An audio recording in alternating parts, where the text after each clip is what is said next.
शुरू हुई नहीं तो से खाली अंगुली के इशारे बोले बोले। आज मैं 10 क्लास के विद्यार्थियों को पाठ 12 लखनवी अंदाज जो हमारा हिंदी का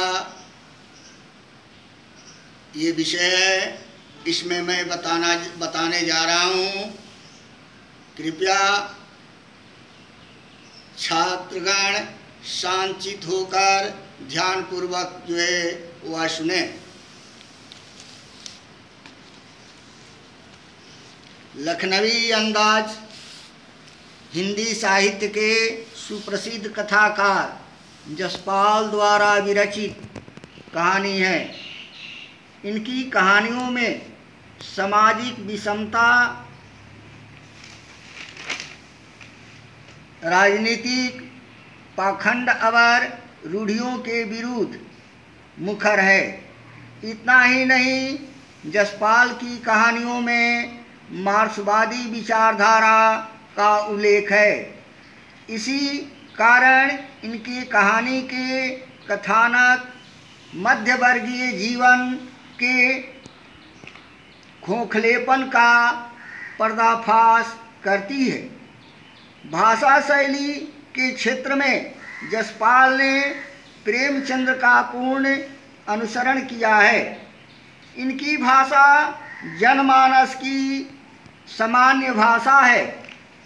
लखनवी अंदाज पाठ में जसपाल ने ऐसे नवाब साहब का वर्णन किया है जो ट्रेन के सेकेंड क्लास में यात्रा करते हुए अपनी रईसी का प्रदर्शन करने के लिए खीरे में नमक मिर्च मिलाकर उसे खाते नहीं बल्कि सूंघते हैं और सूंघकर उसे ट्रेन से बाहर फेंक देते हैं। इस कहानी में जसपाल उस सामंत वर्ग पर कटाक्ष करते हैं जो वास्तविकता से बेखबर एक बनावटी जीवन शैली का आदी है।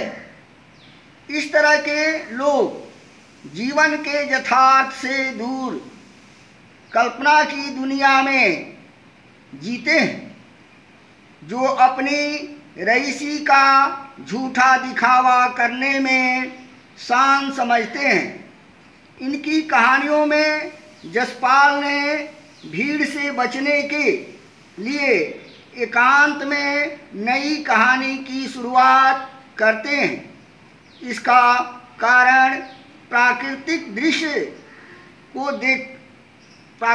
दृश्य देखकर कहानी की रचना करना था।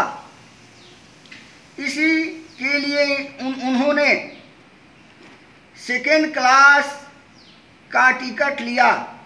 जैसे ही वे टिकट लेकर स्टेशन पर पहुंचते हैं, वैसे ही ट्रेन खुल जाती है।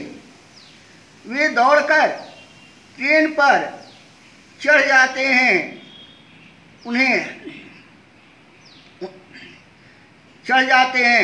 और क्या देखते हैं कि एक बर्थ पर लखनवी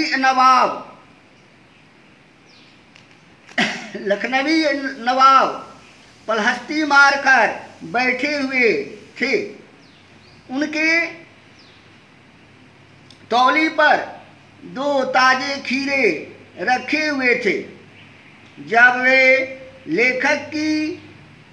लेखक को देखते हैं तो एकांत में रहने के लिए बाधा उत्पन्न होने लगती है।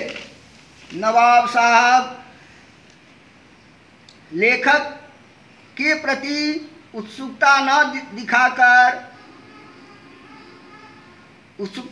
दिखाने के बाद सामने बैठे रहने पर भी वे अपनी नज़र को हटाने के लिए और सोचने विचारने के लिए उद्यत हो जाते हैं। नवाब साहब भीड़ से बचने के लिए टिकट लिए हैं। इसके बाद वे खीरे को उठाकर पानी से धो देते हैं तथा उसे